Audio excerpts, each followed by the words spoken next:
Bendiciones, mis amados hermanos. Le damos la bienvenida a todos a este curso introductorio del libro de Éxodo. Estará compuesto de dos principales secciones en las cuales vamos a analizar los contenidos de este precioso libro en respecto a su contenido histórico y también su contenido teológico principalmente. Le damos la bienvenida a todos los estudiantes de la Universidad Teológica Shalom y otras universidades, amén, con las cuales tenemos el gran placer de compartir estos contenidos. Igualmente a nuestros visitantes de estas páginas y amén, y nuestros suscriptores le damos la muy cordial bienvenida, amén, esperando que siempre continúen con nosotros en los estudios de la Biblia. El libro de Éxodo es un libro que tiene gran importancia. Es el corazón de todo el Antiguo Testamento. Nos habla de la salida de los hijos de Israel de Egipto, el camino por el desierto o la peregrinación por el desierto y su llegada hasta el monte Sinaí. Constituye el eje en torno al cual giran todas las demás partes del Pentateuco. Este libro recibe el nombre de Éxodo gracias a la Septuaginta o versión de los 70 que le da este nombre por tratarse de la salida del pueblo de Israel de Egipto.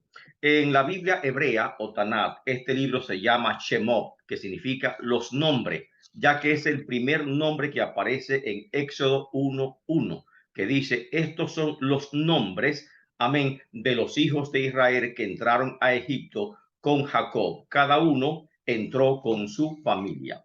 En tal sentido, el libro de Éxodo forma una parte importante de nuestros estudios teológicos. Por su carácter salvífico, la experiencia del Éxodo se convierte en la estructura o el modelo para comprender todo el modelo de salvación que viene de parte de Dios. Igualmente, el Éxodo como acontecimiento histórico es un hecho irrefutable. Actualmente se define el carácter sustancialmente histórico de los acontecimientos narrados en este libro. Algunos indicadores de esta historia, por ejemplo, pequeña porción de esclavos hebreos en Egipto, los trabajos forzados en Egipto para la construcción de las ciudades graneros que tenía Egipto, y también tiene algunas confrontaciones o algunos dilemas de interpretación, o tal vez más que dilema, podríamos llamar, amén, esfuerzos que tenemos que hacer o llamados que tenemos que hacer, en especial poniendo un énfasis a algunos aspectos que son de relevancia. Por ejemplo, algunos pasajes nos hablan de el éxodo como una fuga, y de hecho esta es la visión que todos percibimos. Amén. Y por lo tanto, el hecho como fuga lo encontramos en Éxodo 37:17 y Éxodo 14:5, donde dice que es Dios que liberta y Dios que saca de Egipto, y son a través de la mano de Dios obrando poderosamente que los esclavos judíos salen de Egipto. Y por otro sentido, por otra parte, algunos textos presentan el éxodo como si fuese una expulsión.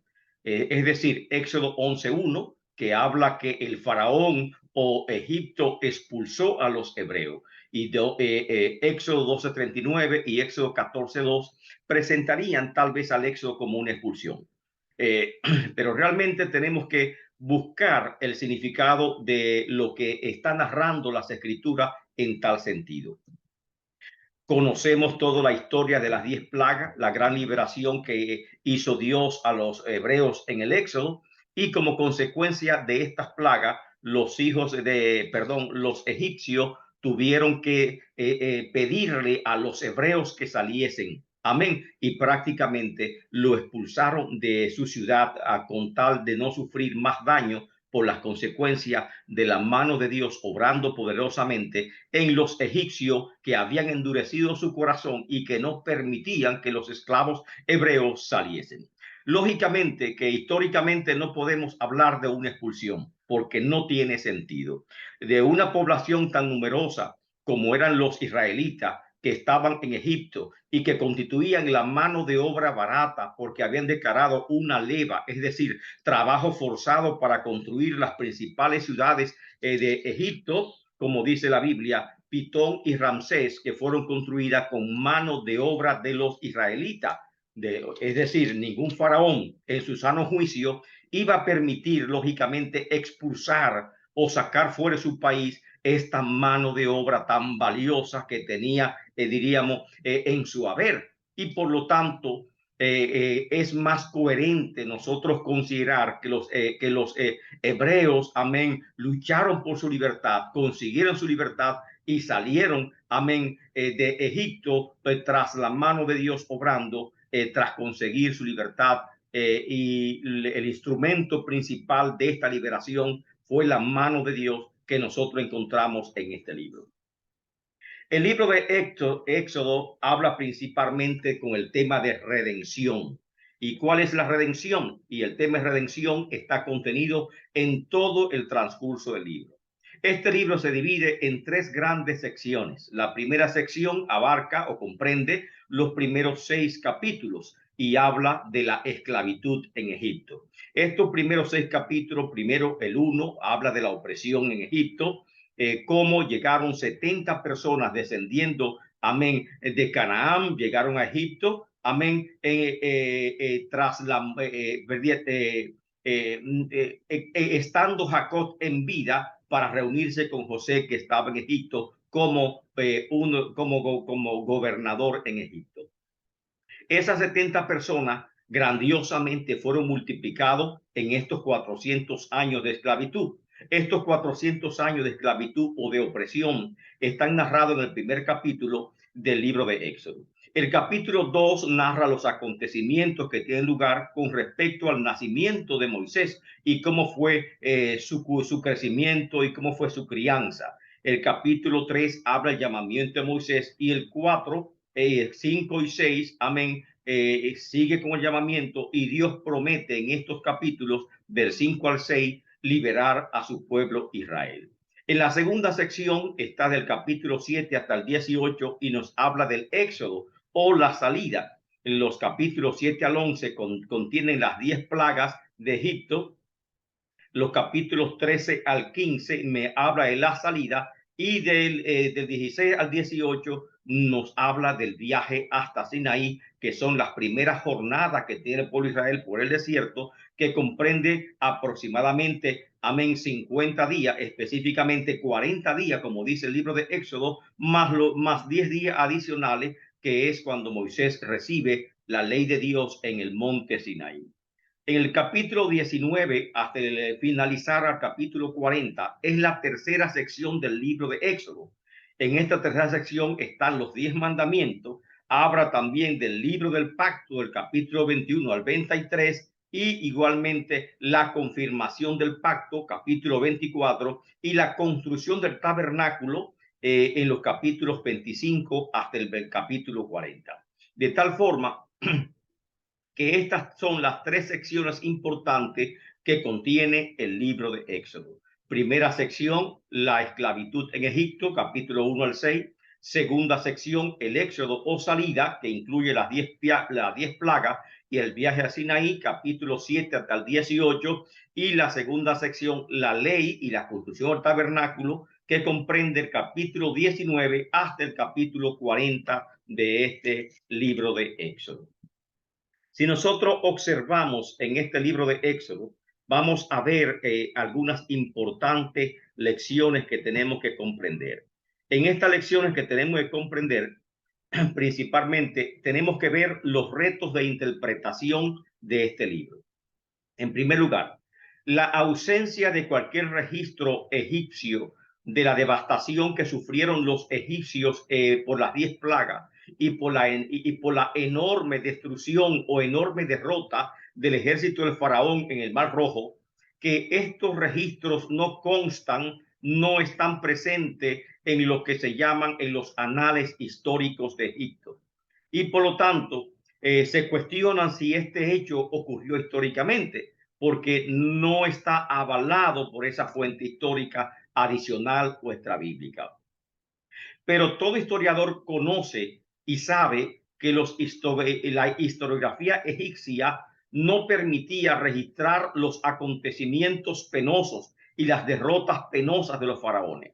Y más que derrota penosa, fue una derrota absoluta que sufrieron los faraones, y por esa razón ellos ordenaban borrar de la historia estos acontecimientos para que nadie más supiese de ello y prácticamente quedar estos borrados de la historia. Y por tal razón, la ausencia de este registro en los anales históricos de Egipto no prueba de forma alguna que los acontecimientos de este libro de Éxodo no hayan ocurrido. Al contrario, hay evidencias sustanciales que demuestran que los acontecimientos de Éxodo son históricos y son reales. Por ejemplo, tampoco hay registro de la conquista bajo Josué en los escritos específicamente, amén, de aquellas grandes ciudades que Josué conquistó. Estos registros, amén, que tenemos, podemos confirmarlo con la Biblia, pero también algunos critican en tal sentido que por qué Josué destruyó y quemó estas ciudades. Por ejemplo, en Josué 6:24, Josué 8:28, 11, capítulo 11 del 11 al 13, algunas ciudades que Josué tuvo que destruir. Y desde el punto de vista moral, algunos cuestionan que por qué Dios mandó a destruir tanta gente. Amén, Dios mandó a destruir ciudades enteras. Y la respuesta es esta: Dios no mandó a destruir ciudades enteras. Algunas ciudades se resistieron a los israelitas en la conquista de Josué, como es normal en toda guerra de conquista, y estas ciudades lógicamente fueron destruidas. Sin embargo, Dios mandó o Dios permitió la destrucción de estas ciudades como una forma de castigo a la idolatría y al pecado que tenían estas ciudades. No es de objetar, porque cuando Israel mismo pecó delante de Dios, Dios mandó a Babilonia que hiciese juicio sobre Israel porque Israel se apartó de Dios. Y asimismo, cada vez que el pueblo de Israel se apartaba de Dios en el periodo de los jueces, amén, Dios mandaba otra nación para hacer juicio sobre Israel, y estas naciones que ejecutaban los juicios de Dios o que se convertían en ese momento como en instrumento de los juicios de Dios, esas naciones más luego, amén, también eran juzgadas igualmente. A pesar de la ausencia de alguna evidencia extrabíblica del Oriente Medio sobre la esclavitud hebrea, en conclusión, las plagas del Éxodo, el Éxodo, la conquista, amén, y sobre todo, amén, las evidencias arqueológicas con que contamos corroboran la fecha temprana que ocurrió el Éxodo. Por ejemplo, todos los faraones del siglo V dejaron evidencia del interés en levantar construcciones en el Bajo Egipto, precisamente el Bajo Egipto que quedó destruido con las 10 plagas que encontramos en el libro de Éxodo. Estos proyectos obviamente fueron accesibles a Moisés en la región del delta, cerca de Gosén, como está registrado en el libro de Éxodo. La historia narrada en este libro, en el momento inicial y ese momento inicial y constitutivo de Israel como pueblo de la alianza. Israel en el Sinaí se constituye en el pueblo escogido de Dios, se constituye en el pueblo de la alianza de Dios. Anteriormente apenas era un grupo de personas, era un puñado de personas, pero tras la ley, recibir la ley, Dios declara a este pueblo como el pueblo escogido de él. Es el objeto de la fe para Israel, porque en la experiencia del Éxodo, Israel conoció y experimentó a Dios, amén, como el Dios libertador y como el Dios aliado suyo. Y por esa razón nosotros vamos a analizar, amén, los contenidos principalmente de este libro tan importante que es el Éxodo. Tras la muerte de Josué, hecho con el que termina el Génesis, el pueblo de Israel floreció y se multiplicó grandemente en Egipto. Estamos en el capítulo 1. Nos dice que 70 personas descendieron, amén, a Egipto, 70 varones, como es costumbre diríamos, en las genealogías del Antiguo Testamento, contar únicamente los varones de 20 años para arriba, amén, no se contaban los niños ni se contaban las mujeres. 70 varones descendieron a Egipto y tras estos 400 años, un milagro asombroso ocurre y es que Dios comienza a acordarse de las promesas dadas a Abraham. Habían promesas personales a Abraham que tendrían que esperar de bendecir el nombre de Abraham y hacer el nombre de Abraham grande. Pero también habían promesas nacionales que comenzaban a cumplirse en este tiempo, a pesar que era el tiempo de opresión. Pero lógicamente, amén, ya Dios había hablado con Abraham de que su descendencia pasaría 400 años en Egipto, amén, siendo oprimido por estos gobiernos egipcios. En estos 400 años, leemos la Biblia, dice que muere José y todos sus hermanos y toda aquella generación de los 70 varones que descendió a Egipto mueren todos.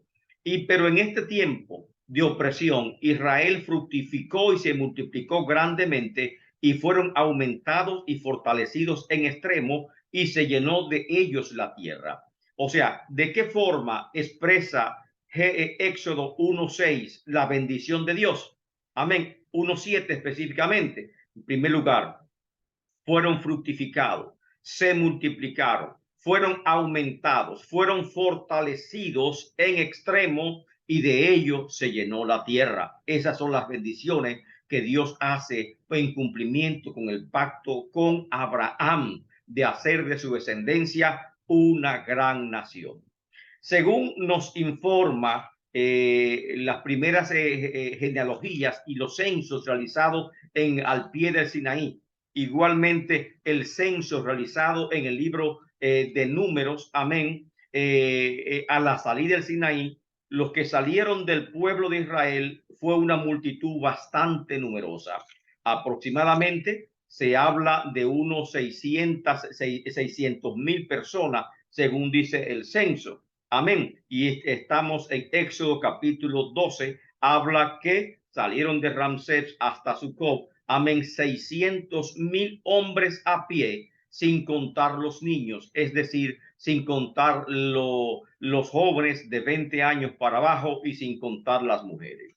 Esto nos da aproximadamente un número de más de 1,000,000 de personas que salieron de Egipto.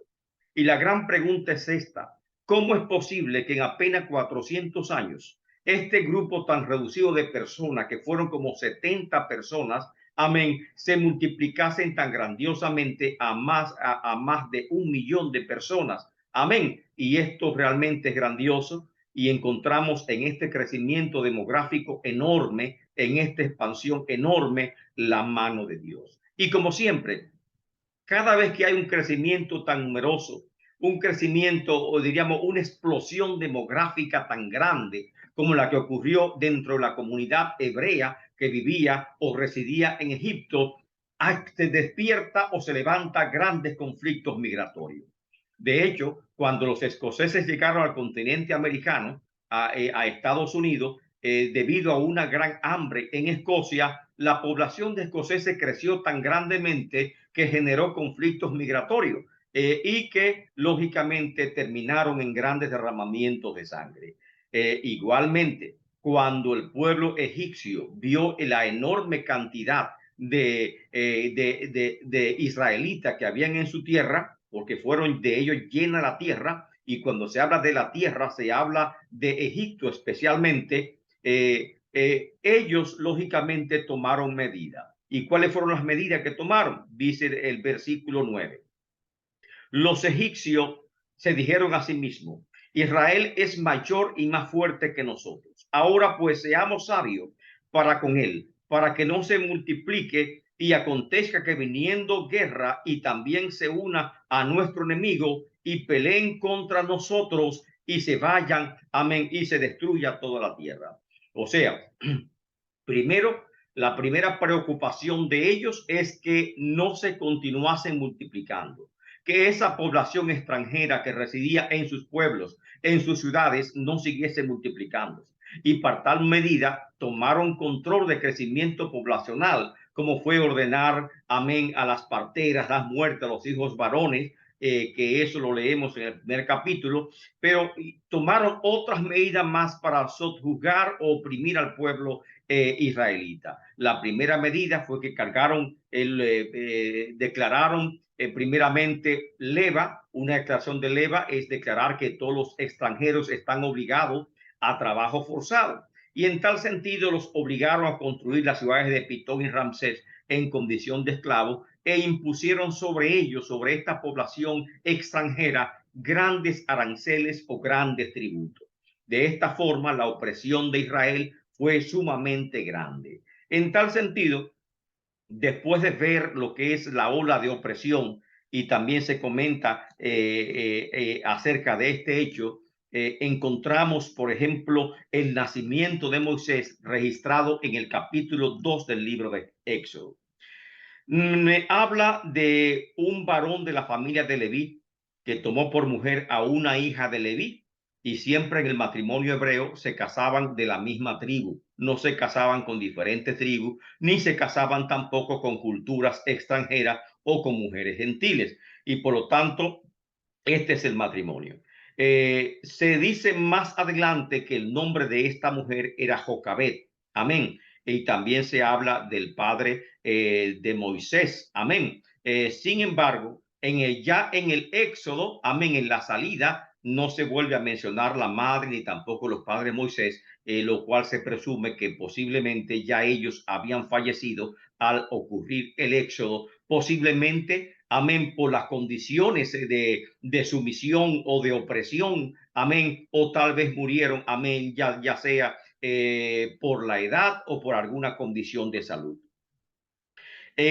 Moisés se habla de esas condiciones tan especiales que tuvo su nacimiento, que la madre le oculta en los primeros meses de dar a luz al niño, que a veces no era posible ocultarlo por los llantos del niño, la decisión extrema y valiente que toma Jocabet de poner a su hijo en una canastilla junto al río, amén, y de poner a su hermanita María, que era ya una adolescente, para que cuidase y velase por su hermanito Moisés, que estaba en el río, y cómo milagrosamente una hija del faraón rescata a este niño de las aguas del río y le pone por nombre Moisés, que significa rescatado de las aguas. Todo esto es hermoso, una historia bella. Amén. De igual forma, nos relata que María se presentó ante la hija del faraón y le buscó una nodriza que fue a su propia madre Jocabet para que amamantase al niño Moisés. Y así pasó hasta que la hija del faraón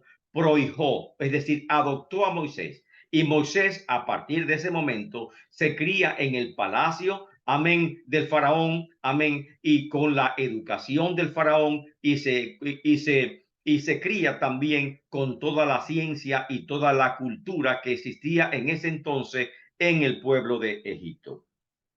Muchos dicen que tal vez Moisés no podía ser el escritor de estos primeros 5 libros de la Biblia.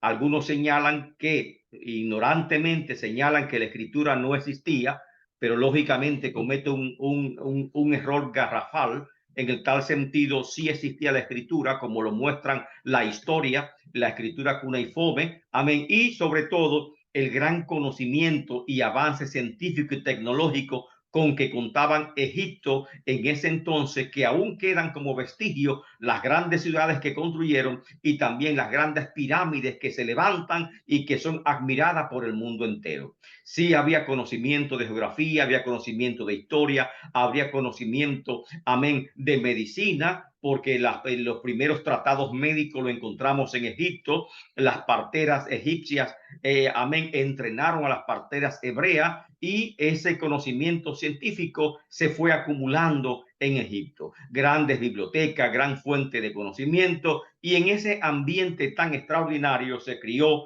este joven llamado Moisés. Podemos hablar de la personalidad psicológica de Moisés. Estuvo marcado en su nacimiento por alguna circunstancia. Era hijo de emigrantes hebreos, amén, que a pesar de ser proahijado por la hija del faraón, no era hijo natural. Su tez, sus características étnicas, amén, lo delataban como que no pertenecía, amén, a la etnia de los egipcios. Tenía una herencia de esclavo, tenía una herencia de extranjero, y jamás sería considerado de manera seria como un sucesor legítimo al trono de Egipto. ¿Y acaso nos preguntamos, sufrió Moisés rechazo como hijo adoptivo? ¿Sufrió Moisés discriminación en esos primeros años de él, de aquellos demás herederos del faraón?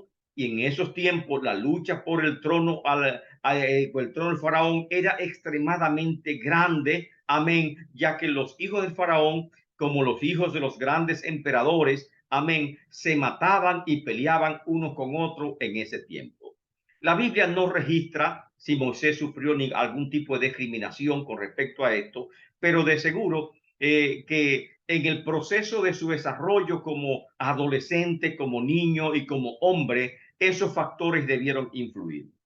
También Moisés fue marcado por la crianza en Egipto. Amén. La crianza de su madre Jocabet en los primeros años de su nacimiento. Amén. Marcaron su infancia. La crianza en la cultura egipcia. Amén. Marcaron su juventud, el conocimiento, la educación. Amén. Todo esto marcó a Moisés de gran manera. Si Moisés tal vez en ese tiempo si fue arrogante o qué carácter o cuál era el temperamento de Moisés en ese momento, no lo sabemos. Sí sabemos, por lo que está registrado en el libro de Éxodo, que Moisés era impetuoso, que Moisés tenía problemas por manejar su ira o su temperamento, por así decirlo. Y algunos factores biológicos determinan el temperamento, otros factores son ambientales, amén, que pueden determinar el temperamento. Sí sabemos que al principio del libro de Éxodo, Moisés se muestra tal vez como un temperamento colérico, impulsivo e inestable al principio,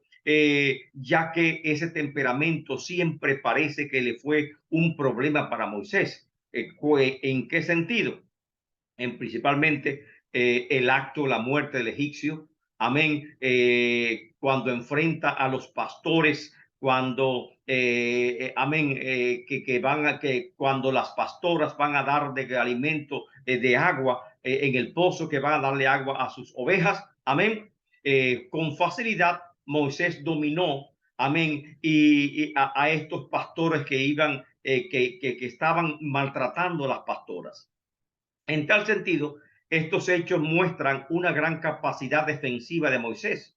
Como es lógico, como hijo de Faraón, fue entrenado también en defensas personales. Tuvo problemas con ira, Moisés, lógicamente, muchas veces cuando baja del monte que rompe las 10 tablas, las 2 tablas de la ley. También, amén, Moisés tiene problemas cuando golpea la peña. Amén. O sea, en diferentes etapas de su vida, vemos a Moisés como una persona tal vez colérica, amén, que tiene problemas a controlar su temperamento. Vemos a Moisés como una persona que tal vez tiene mala comunicación y que ponen a Aarón, su hermano, para que sea de intermediario y se comunique con el pueblo. Un hombre que al principio no era un buen administrador, pero que fue creciendo como líder en la medida que se desarrolla su historia en el libro de Éxodo, y ese crecimiento como líder, luego vemos a un Moisés lleno de fe, de confianza en Dios, lleno de determinación, lleno de autonomía, de valentía, de arrojo, de poder, de sabiduría, conduciendo al pueblo por el desierto. Este Moisés creció a partir de este primer instante en que lo encontramos en el libro de Éxodo.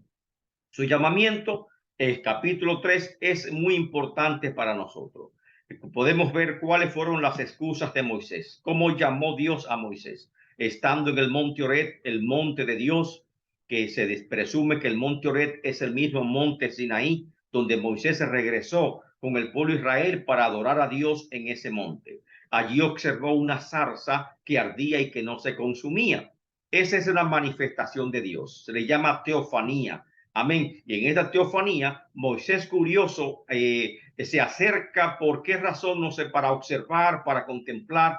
¿Por qué razón esa zarza que estaba ardiendo no se terminaba de consumir por las llamas del fuego? Escuchó una voz que surge de la llama y dice que quitara los sandales de sus pies porque el lugar que estaba pisando era tierra santa. Y Moisés obedeció y Dios comenzó a hablar, a tratar con Moisés. ¿Qué trató Dios con Moisés? Amén. Es importante. Dios le dice, yo soy el Dios de tu padre, Dios de Abraham, Dios de Isaac y Dios de Jacob. Entonces Moisés cubrió su rostro porque tuvo miedo de mirar a Dios. Amén. Ahí Dios estaba identificando a Moisés como parte del pueblo de Israel. Sin embargo, cuando comenzó Moisés a hablar con Dios, vemos, amén, que las expresiones comienzan a cambiar. La primera excusa, el llamamiento de Dios, está en el versículo 11 y Moisés dice, entonces Moisés respondió a Dios y dijo, ¿quién soy yo para que vaya al faraón y saque de Egipto a los hijos de Israel? Muchos hablan que se trató de un ejemplo de indignidad, que Moisés se sentía indigno. Amén. ¿Por qué se sentía indigno? Algunos dicen que se sentía indigno por haber dado muerte al egipcio, indigno ante la presencia misma de Dios, indigno por su estado pecaminoso ante la presencia de Dios. Otros dicen que tal vez era indigno porque ya no representaba la realeza de los egipcios, porque prácticamente fue expulsado y era buscado como un fugitivo de los egipcios, o indigno porque nunca se identificó directamente con el pueblo de Israel que estaba sufriendo la opresión en Egipto, amén, y que lo tenían como un extranjero, como un egipcio, porque él no sufrió la opresión, él no sufrió, no vivió la crueldad de la esclavitud, sino que estuvo protegido desde entonces en el palacio del faraón. ¿Por qué se sentía indigno? Tal vez podemos hablar de esto y hay muchas especulaciones. Amén. Pero trataremos de sujetarnos lo más posible a lo que relata el texto bíblico. ¿Qué nos dice el texto bíblico? Simplemente dijo, ¿quién soy yo para que vaya al faraón y saque de Egipto a los hijos de Israel? No había acumulado mérito alguno. Y muchas veces nosotros preguntamos lo mismo, porque nos sentimos tal vez que no hemos acumulado ningún tipo de mérito o nobleza, amén, que nos califique delante de Dios. De hecho, nunca seremos dignos delante de Dios, como dice la palabra. La respuesta del Señor es clara con Moisés cuando le pone esta historia. A pesar de su historia personal, de su historia de tal vez de problemas con la ira, su problema con el temperamento, la muerte del egipcio, amén. Esa historia personal en Egipto queda atrás. A pesar de su indignidad, amén, Dios llama a Moisés y asimismo nos llama a nosotros, no porque seamos dignos, no porque estemos calificados, sino nos llama y luego nos califica y nos hace dignos del ministerio al cual somos llamados. Dios nos llama a personas calificadas, pero califica y capacita a todo aquel que es llamado. Esa es la gran verdad que encontramos en el libro de Éxodo. Le respondió Dios y le dijo, ve, porque yo estaré contigo. O sea, no es por tu capacidad, amén, sino porque yo voy a estar contigo. Y esto te será por señal de que yo te he enviado. Cuando vaya sacado a Egipto al pueblo, serviréis a Dios sobre este mismo monte. O sea, sobre el monte Madián, sobre el monte Ored o el monte, amén, Sinaí, que es el mismo monte. Esa primera excusa, amén, Dios le responde de esta forma a Moisés, pero Moisés no solamente presenta una excusa, sino hasta 5 excusas distintas presentó Moisés. Se parece tal vez a nosotros, se parece muchas veces a algunas personas cuando quieren rehuir el llamado de Dios, amén. Y hay doctrinas por ahí que dicen que el llamado de Dios es irresistible. Si fuera irresistible, Moisés no se resiste al llamado de Dios. Y sin embargo, se fue resistiendo al llamado de Dios hasta que es vencido, hasta que es persuadido, convencido de ejecutar lo que Dios le había mandado. La segunda excusa de Moisés está en el versículo 13. Él dice, ¿quién me envía? Amén. O sea, yo voy y digo simplemente, el Dios de vuestros padres. Amén. Vamos a leerlo. Dijo Moisés a Dios, he aquí que llego yo a los hijos de Israel. O sea, está hablando de una suposición. Y les digo a ellos, el Dios de vuestros padres me ha enviado a vosotros. Amén. Lógicamente, ahí Moisés se excluye él mismo del pueblo de Israel. Dios le dijo, yo soy el Dios de tus padres. Amén. Cuando Dios se manifestó a él, yo soy el Dios de tu padre, Dios de Abraham, Dios de Isaac y Dios de Jacob, le dice a Moisés. Y Moisés ahora prácticamente como si no se sentía parte de ese pueblo o simplemente porque reconocía que el pueblo lo veía todavía como un extranjero. Él pone esta suposición: y si yo voy al pueblo de Israel, no a su pueblo, no a mi pueblo, amén, y les digo, el Dios de vuestros padres me ha enviado a ustedes, amén, como que él se está excluyendo. Y si ellos me preguntaren cuál es su nombre, ¿qué yo les responderé? Lógicamente que cuando Dios se reveló a Abraham, a Isaac, a Jacob, se reveló por su nombre y se llamó Jehová. Amén. Y que Abraham, Jacob, Isaac y todos ellos conocían el nombre de Dios como Jehová o como Yahvé. Amén. Ahora, Moisés lo que está presentando simplemente es un desconocimiento del nombre de Dios, o simplemente está presentando una excusa delante de Dios para que no ser enviado. Amén. O sea, otros dicen, ¿con qué autoridad yo voy a ir ante ellos? Declárame con qué autoridad me voy a presentar ante el pueblo. Amén. Y entonces Dios le dice a él, a Moisés, tú le dirás así, que le dice: yo soy el que soy, te ha enviado. Así le dirás a los hijos de Israel: yo soy el que soy, me envía a vosotros. Y de esta palabra, de esta expresión, yo soy el que soy, estos versículos, versículo 13, Éxodo 3, 14 específicamente, 3:14, es que tiene el significado exclusivo del nombre de Dios. Jehová en el Antiguo Testamento se conoce como cuatro grandes letras. Amén. Y, H, W, H. Y estas cuatro grandes letras, amén, en el idioma hebreo, que no tenía solamente cuatro consonantes, amén, estas consonantes es el nombre de Dios y se llaman el gran tetragramatón. Tetra, cuatro, grama, letras, y por ser grandes, tetragramatón, o sea, el nombre exclusivo de Dios. Y estas cuatro grandes letras, amén, al colocarle vocales, se traduce como Jehová y otra traducen como Yahvé, amén, que es la misma traducción, amén, y el mismo significado en ambos nombres, Jehová o Yahvé. YHWH, el gran tetragramatón, que es el nombre de Dios en hebreo. ¿Qué significa el nombre de Dios en hebreo? Yo soy el que soy. Ese es el significado del nombre de Dios. Es decir, el que existo por sí mismo. Siempre buscamos una relación entre causa y efecto, de tal forma que todo lo que existe en el universo físico, amén, tiene una causa que lo explica, una causa, amén, en la cual se puede traducir. Nosotros existimos por nuestros padres por nuestros abuelos, hasta que llega el primer hombre, que es Adán. ¿Y cuál es la causa del hombre? Dios es la causa de ese hombre y por lo tanto no tenemos existencia propia, sino que fuimos creados directamente por Dios. Las cosas materiales no tienen existencia propia, sino que tienen un momento de la creación. Y todo lo que existe en el mundo y aún el mismo universo físico que existe tiene una razón de ser, una causa. Y lo único que no tiene una razón de ser, una causa, lo único que tiene capacidad de existir por sí mismo, que tiene existencia propia, es Dios. Y por eso dice: yo soy el que soy, tengo existencia propia. Amén. Que significa, en otra palabra, increado. Todo lo que existe en el universo físico que nos rodea, el tiempo, la materia, el espacio, son creados. Pudieron o no pudieron haber existido. Pero sin embargo, Dios es el único ser increado y la razón de ser de todas las demás cosas.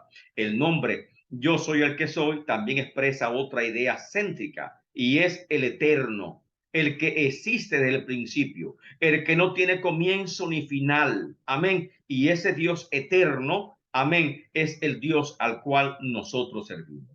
Génesis 1:1 me revela el primer nombre de Dios, Elohim. Y Elohim significa Dios creador, Dios todopoderoso.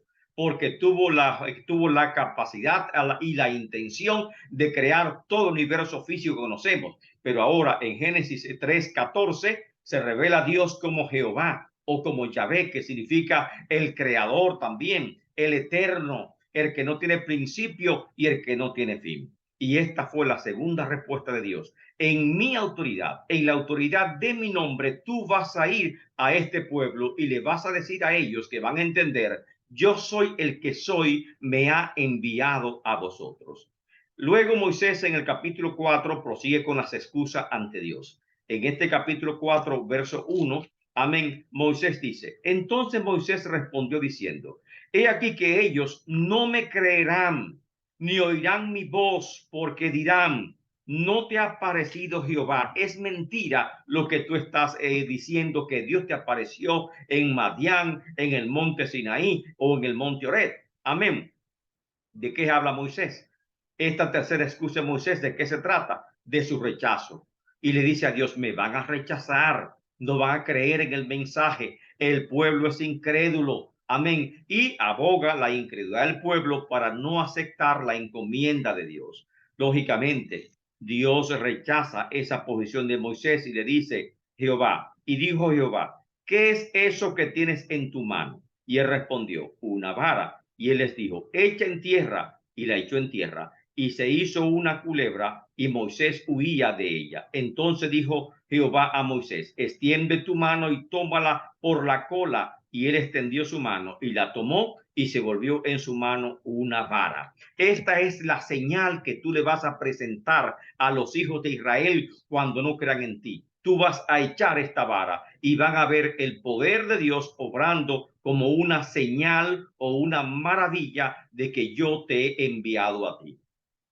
Muchos evangelistas, amén, en los tiempos de la iglesia primitiva, entendían que la presencia del Señor se manifestaba con grandes milagros, amén, y portentos que Dios realizaba. Y cuando creció el pentecostalismo, también buscábamos que Dios realizase grandes milagros como evidencia o señales de la presencia de Dios. Y entendían mucho que donde no había milagro, no había presencia de Dios. Hay muchas iglesias y muchos personajes, líderes religiosos, que no tienen presencia de Dios y sin embargo quieren hacer o están haciendo milagros, amén, fingidos ante el público con tal de llamar audiencia, de llamar espectadores, amén. Nosotros entendemos que evidentemente un milagro es importante para manifestar la presencia de Dios, para dar evidencia de que Dios está con nosotros. Sin embargo, la autoridad misma en la palabra debe ser suficiente. Jesús dijo: ustedes son bienaventurados porque han creído sin haber visto señales, sin haber visto milagros. Ustedes han creído. Israel tuvo tantos milagros, tuvo 10 plagas, amén, que Dios envió, y tuvo la maravilla que Dios hizo con ellos en el desierto. Tuve la nube la nube que los cubría del sol y la columna de fuego que los cubría también de la oscuridad y del intenso frío que hacía por las noches en el desierto. Y a pesar de ver esos milagros de Dios, Israel fue incrédulo. Amén. Y Cristo dijo también, amén, que muchos buscaban señales, pero estas señales, a pesar de que le eran dadas, seguían siendo incrédulos. Y tenemos que rogarle a Dios que nosotros no seamos iguales de estar buscando señales. Hay creyentes hoy en día que andan de iglesia en iglesia buscando señales, buscando espectáculos. Tenemos que creerle a Dios por lo que Él ha dicho y no por señal alguno. Sin embargo, este obstáculo inicial en esta excusa de Moisés, amén, que habla la tercera excusa: no creerán en mi anuncio. En Éxodo 4:1, Dios le da esta señal para demostrarle que él está con él. La cuarta excusa de Moisés, ¿cuál fue? En el versículo 4. Amén. En versículo 4, Éxodo 4:10, dice la siguiente forma. El versículo, perdón, 4:10, versículo 10, nos dice: entonces dijo Moisés a Jehová: ay, Señor, nunca he sido hombre de fácil palabra, ni antes ni después que tú hablaras con tu siervo, porque soy tardo en hablar y torpe de lenguaje. Por este versículo, muchos han cuestionado a Moisés y han llegado a decir que Moisés no conocía el idioma y que Moisés, por lo tanto, amén, no pudo haber escrito lo que son los primeros 5 libros de la Biblia. Lógicamente que Moisés no era un analfabeto. Moisés conocía y dominaba las escrituras perfectamente bien porque fue criado, amén, en la sabiduría de los egipcios, amén, y renunció a esas grandes comodidades que le brindaban los egipcios, amén, para seguir el nombre de Dios o seguir el llamamiento interno que tenía en su corazón. Moisés da muerte al egipcio porque él siente ya desde temprano el llamamiento de Dios en su corazón, aunque no ha tenido el encuentro con Dios. Y por esa razón, al no tener el encuentro con Dios, no sabía cómo cumplir el llamamiento interno que tenía de parte de Dios. Y a pesar de esto, vemos ahora a Moisés luchando por deshacerse de esta gran responsabilidad que significa aceptar el llamado de Dios. Y en este día queremos hacerte también un llamado de que cuando Dios te llame, no pongas excusa al llamado de Dios, sino que acepte lo que es la voluntad del Señor. Aquí Moisés, y podemos analizar lo que dice Moisés en este versículo 10, Éxodo 4:10. Amén. Desde antes, o sea, yo estoy tal vez hablando con dificultad, diría Moisés, no solamente porque estoy ante tu presencia, sino que antes de que tú te manifestase a mí, o sea, siempre he tenido problemas con el habla. Y por eso se dice también que la niñez de Moisés tal vez no fue tan cómoda, que también sufrió rechazo y sufrió de problemas de autoestima, porque cuando hay limitaciones físicas en el habla o en el oído y tenemos problemas en el habla, lógicamente que los niños, amén, se le disminuye lo que es su valor propio o la autoestima y hay que estar encima de ello para respaldarles, para estimularles continuamente para que superen, amén, tal vez esa situación física que se presente. Pueden sufrir en la actualidad bullying en las escuelas, relajo de sus compañeros de estudio, rechazo, y ese rechazo le puede afectar en lo personal y disminuir su valoración como personas, como individuos. Y aquí él declara, y es franco delante de Dios, amén: soy tardo en el habla, soy torpe en palabra, no tengo esa expresión. De aquí algunos dicen que Moisés era tartamudo, amén, o que tenía problemas para el habla.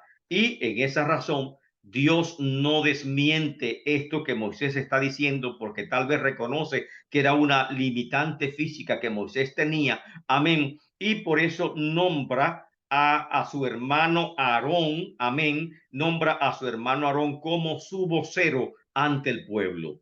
¿Conocía Moisés a Aarón antes de esto? Posiblemente Moisés tuvo un encuentro con su familia mucho antes, diríamos, de irse a Madián como fugitivo.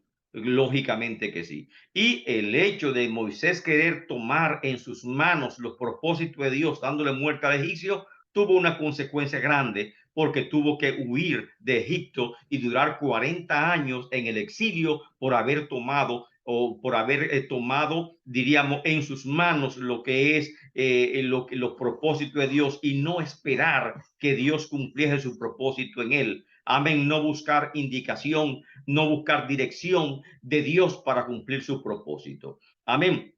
De tal forma que ahora vemos que esta excusa, la cuarta excusa que presenta Moisés, amén, de que soy tardo para hablar, de una incapacidad para el llamado de Dios, amén. Y tal vez cuando Dios te llama, tú te sientes en incapacidad para hacerlo. Moisés tal vez era falta de elocuencia o defecto en el hablar, amén, no lo sabemos. Solamente estamos especulando, induciendo a partir de lo que dice el texto, y eso está correcto. Y Dios, amén, lo que hace es que pone a Aarón como vocero de Moisés. En la quinta excusa está en el versículo 13, y en ese versículo 13, el capítulo 4, dice Moisés, amén, y dijo: ay Señor, envíate ruego por medio del que debas enviar. Es decir, definitivamente yo no puedo ir, no soy la persona apropiada. Amén, envía a otro, es que está diciendo Moisés. Amén. Sin embargo, Dios no le toma la palabra. Entonces, ¿qué dice la Biblia? Éxodo 4:14, Jehová se enojó contra Moisés. El tono de voz de Dios ya cambia y le habla duramente y le dice: ¿no conozco yo a tu hermano Aarón, levita, y que él habla bien? He aquí que él saldrá a recibirte cuando tú llegues allá, y al verte se va a alegrar en su corazón, y tú hablarás a él y pondrás en su boca las palabras, y yo estaré con tu boca y con la suya, y os enseñaré lo que hayáis de hacer. Y él hablará por el pueblo, él será a ti en lugar de boca, y tú serás para él en lugar de Dios. Y tomarás en tu mano esta vara con la cual harás las señales que yo te he indicado. De esta forma, Dios le habló tajantemente a Moisés, y Moisés no tiene más remedio que aceptar el llamado de Dios. Aquí vemos, amén, este gran dilema del llamado de Moisés. Y encontramos una importantísima lección en el llamado de Moisés. Amén. Y en ese llamado de Moisés, lógicamente, queríamos concentrarnos en esta primera lección para que nosotros también, en la lección espiritual, es que Dios nos hace un llamado, y en ese llamado tenemos que atender definitivamente cuál es, amén, lo que Dios quiere con nosotros realizar. En tal sentido, amén, Moisés, al cabo de esos 400 años que pasó el pueblo de Israel en Egipto, se levanta un faraón, que algunos dicen que fue Amenhotep II, amén, que es el faraón de la opresión, que trató de eliminar a los israelitas con fuerza de trabajo, amén, con ambiciosos proyectos arquitectónicos como la construcción de Pitón y Ramsés, y que de esa forma Dios también cumplía el pueblo Israel. Otros dicen que Tutmosis II fue el faraón del cual huyó Moisés. Otros dicen, sin embargo, que se trató, amén, de otro faraón. Pero hablando de los faraones, ¿cuál fue el faraón del Éxodo? Que está en los capítulos siguientes, que vamos a verlo. Lógicamente que la Biblia nos habla de esto, pero queremos ver los desafíos, el encuentro que tuvo, y en esta primera etapa, el encuentro que tuvo Moisés ante el faraón. En primer lugar, encontramos las demandas de Moisés. Moisés tuvo que presentarse hasta 9 veces delante del faraón, presentándoles las demandas que Dios había dicho. Amén. Y estas demandas, amén, que presentó Moisés prácticamente era la misma. Desde el Génesis, desde el Éxodo capítulo 5, verso 1, hasta el Éxodo, 10:1, encontramos, 8 demandas de Moisés de que deje ir a su pueblo a su pueblo a adorar en el desierto. La novena demanda la encontramos en Éxodo capítulo 12, versículo 31. O sea, 9 veces, ya sea que se presentó directamente Moisés ante el faraón, o que el faraón llamase a Moisés ante su presencia. 9 veces se presentó ante el faraón y le dijo: así ha dicho Jehová, deja ir a mi pueblo a adorar al desierto. De estos encuentros, de esta conversación, de estas, diríamos, audiencias que tuvo Moisés con el faraón hizo algunas propuestas. En total encontramos 5 propuestas que hizo el faraón, y que muchos dicen que estas luchas entre el faraón y Moisés representan las luchas que tenemos nosotros creyentes con el adversario, que es Satanás. En tal sentido, el capítulo 5 que adelante vamos a ver al faraón como un prototipo o un tipo de Satanás, nuestro adversario. Amén. Y Moisés como el tipo de todos los creyentes en Cristo Jesús.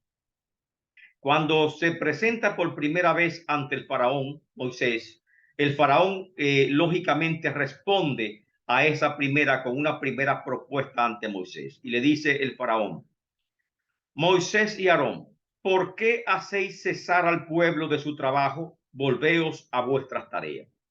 Es decir, cuando nosotros deseamos servir a Dios, deseamos ser fieles a Dios, ¿Qué nos responde? ¿Cuál es la respuesta que tenemos del tentador, de nuestro adversario? Es tratar de persuadirnos para que no tomemos ninguna decisión al respecto, para que nos presenta como que este camino es perder el tiempo, que estamos muy ocupados o que simplemente, amén, es no servir a Dios. ¿Para qué movernos a servir a Dios si estamos bien en nuestros lugares o si estamos tan ocupados que no tenemos tiempo para servirle a Dios? Esta primera propuesta, lógicamente, Moisés no la acepta. Amén. Y luego hay otras propuestas más que el faraón le presenta a Moisés. Lógicamente, estas propuestas están intercaladas con plagas.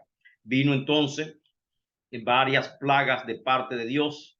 Amén. La vara de Aarón. Amén. La plaga de sangre, la plaga de rana, el faraón endurecido, la plaga de piojos, el faraón endurecido, la plaga de moscas, el faraón endurecido. Entonces el faraón manda a llamar a Moisés para tener una audiencia con él y le hace la segunda propuesta. Primero se negó determinantemente que el pueblo de Israel adorase a Dios, sirviese a Dios, que no perdieran su tiempo y que vayan a su trabajo a los cuales estaban asignados. La segunda propuesta, amén, capítulo 8, verso 25. Entonces Faraón llamó a Moisés y Aarón y les dijo: andad, ofreced sacrificio a vuestro Dios en la tierra, es decir, en Egipto. Esta propuesta significa que si tú quieres servirle a Dios, bien hace. Sirve a Dios estando en el mundo.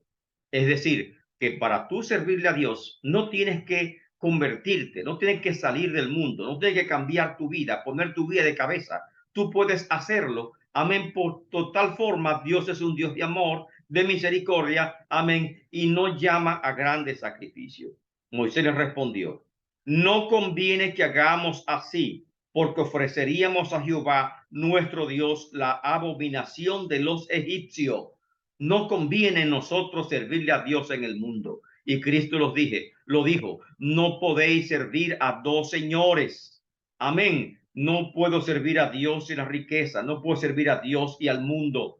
El que se constituye amigo del mundo, dice el apóstol Pablo y también Pedro, se constituye en enemigo de Dios. Y nosotros no podemos servirle a Dios en el mundo. Tenemos que ser exclusivos para Dios. Esa segunda propuesta del faraón, servirle a Dios en el mundo, en la tierra de Egipto, amén, que es símbolo del mundo, fue rechazada tajantemente por Moisés. La tercera propuesta fue similar.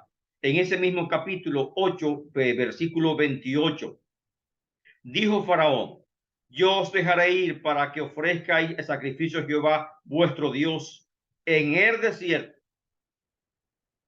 con tal de que no vayáis más lejos.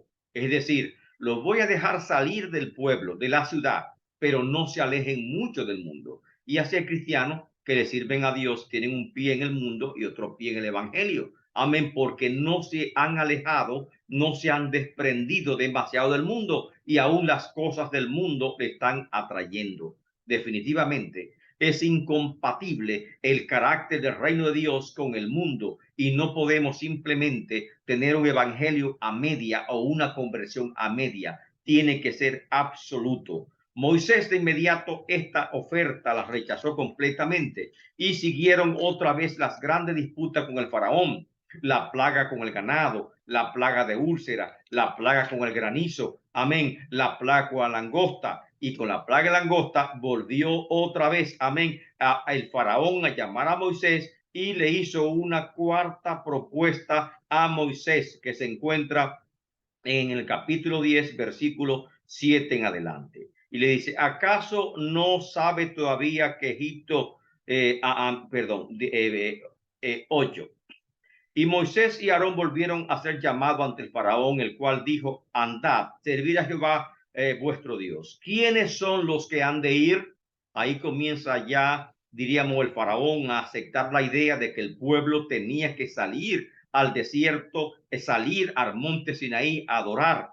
Amén. Y por lo tanto, estas 10 plagas y estos 5 encuentros que tuvo Moisés con el faraón, estas 5 propuestas que tuvo Moisés con el faraón y las 9 veces que se presentó en audiencia con el faraón, dan una demostración de que no fue una expulsión de Egipto, sino fue una salida, un éxodo masivo de estos esclavos que conquistaron, que ganaron su libertad gracias al poder de Dios que estaba obrando en ellos. Moisés le dice, amén, amén. ¿Quiénes han de ir? Le responde. Y le dice el faraón, no será así. Id ahora vosotros los varones y servid a Jehová, pues esto es lo que vosotros habéis pedido desde el principio. Él interpretó de esta forma, o sea, vayan ustedes, sírvanle a Dios. Primero le dice el faraón, no le sirvas a Dios, no pierdas tiempo. En segundo lugar, le dice al faraón, amén, sírvele a Dios, pero estando en Egipto. En tercer lugar, le dice el faraón a los israelitas, sírvele a Dios, pero no se vayan muy lejos del mundo. Y en esta cuarta propuesta le dice, está bien, sírvanle a Dios, pero solamente ustedes los varones. O sea que la iglesia sería una iglesia de varones, donde no, y nosotros nos conformamos con la salvación únicamente nosotros y dejamos excluida a nuestras esposas, nuestros hijos y también nuestros ancianos. Amén. Pero lógicamente Moisés dijo que no, que todos irían a servirle a Jehová. Amén, porque Dios pedía, amén, el núcleo de la familia para servirle a Dios. Si le servimos a Dios, si nos hemos convertido a Dios, tenemos que tratar de conquistar nuestra familia para que también la familia completa le sirva a Dios. Y esta fue la cuarta propuesta que el faraón le hizo a Moisés y lógicamente Moisés la rechazó tajantemente. La quinta propuesta, cuando no logró que dejasen en Egipto a los ancianos, a los niños y a las mujeres, entonces le hizo una propuesta, una quinta y última propuesta. Le dijo el faraón, id, servid a Jehová, solamente de que dejen vuestras ovejas y vuestro ganado. Vayan también vuestros niños con vosotros. Váyanse con los niños también. Ok, pero como una forma de garantizar de que ustedes regresen otra vez como esclavos a servir a los egipcios, que regresen otra vez acá, dejen sus propiedades, dejen, amén, dejen su ganado también. ¿Qué les responde Moisés? Amén. También nos dará sacrificio y holocausto que sacrifiquemos para Jehová nuestro Dios. Nuestros ganados irán también con nosotros. No quedará ni uña ni pezuña. Amén, dice Moisés. Amén, porque de ellos hemos de tomar para servir a Jehová nuestro Dios y no sabemos con qué hemos de servir a Jehová hasta que lleguemos allá. O sea, no, definitivamente también nuestros ganados, amén, nuestras vacas, amén, nuestros bueyes irán también con nosotros. No dejaremos ni uña ni pezuña en Egipto. Es decir, es la idea de que separemos los negocios de la religión. Es la idea de que separemos nuestra vida laboral de nuestra vida religiosa. Es la idea de que separemos nuestra actividad comercial, amén, con la actividad como cristianos. Y no hay dos vidas separadas. Somos o no somos. Nosotros, por un lado, no estamos sirviéndole a Dios, amén, en la iglesia, adorando al Señor, y luego en el trabajo somos otra persona completamente distinta. Se llama dicotomía, doble vida, y no estamos llamados a tener doble vida. Amén. Le servimos a Dios con nuestras posesiones, con nuestros bienes, con nuestras riquezas le servimos a Dios y le damos reconocimiento a Dios, acción de gracia a Dios por esas bendiciones que Él lógicamente nos está dando a cada uno de nosotros. Cristo dijo perfectamente bien y lo dejó establecido: donde está vuestro tesoro, ahí está tu corazón. Si tu tesoro está en el mundo, si tus bienes están en el mundo, si tú estás enfocado únicamente en la producción de riqueza, lamentablemente ese mundo pasará y también toda tu vida pasará. No podemos nosotros enfocarnos en esa solución. Dice la Biblia, hacer tesoros en el cielo, donde no se corrompe ni tampoco puede ser hurtado aquellas cosas que nosotros atesoramos. Definitivamente, estas 5 propuestas que el faraón hace, amén, a Moisés de servirle a Dios a media o limitada, nosotros no la vamos a tomar, amén, sino que vamos a servirle a Dios entero, con toda nuestra familia, nuestros ancianos, nuestros niños, nuestras mujeres, y también vamos a servir a Dios con todo lo que Dios nos da. amén, con las riquezas, con las posesiones que el Señor nos da, vamos a ser buenos mayordomos y administradores de esos bienes que el Señor nos está dando. Amén. Dios les bendiga, Dios les guarde. No vamos a seguir, amén. Vamos a dar por concluido esta primera parte introductoria de lo que es el libro de Éxodo y vamos a seguir ya con la salida del Éxodo. Amén. ¿Qué significa el éxodo? ¿Qué significa la salida? Amén. El censo de cuántas personas salieron. ¿Qué significa el cruce del Mar Rojo? La ruta del Jordán. ¿Cuál fue la ruta que siguieron? Amén. O mejor dicho, la ruta de peregrinación de Ramsés, Sucot, etcétera, hasta llegar al monte Sinaí. Llegando al monte Sinaí, ¿qué hizo Israel en el monte Sinaí? Y terminamos de esa forma el libro de Éxodo. Esta segunda parte la vamos a ver en breve. Amén. Y por lo tanto, le invito a todos a continuar sus estudios del libro de Éxodo. Amén. Con cada uno de nosotros. Dios le bendiga, Dios le guarde y nos vemos en una próxima entrega continuando los estudios en el libro de Éxodo. Bendiciones a todos.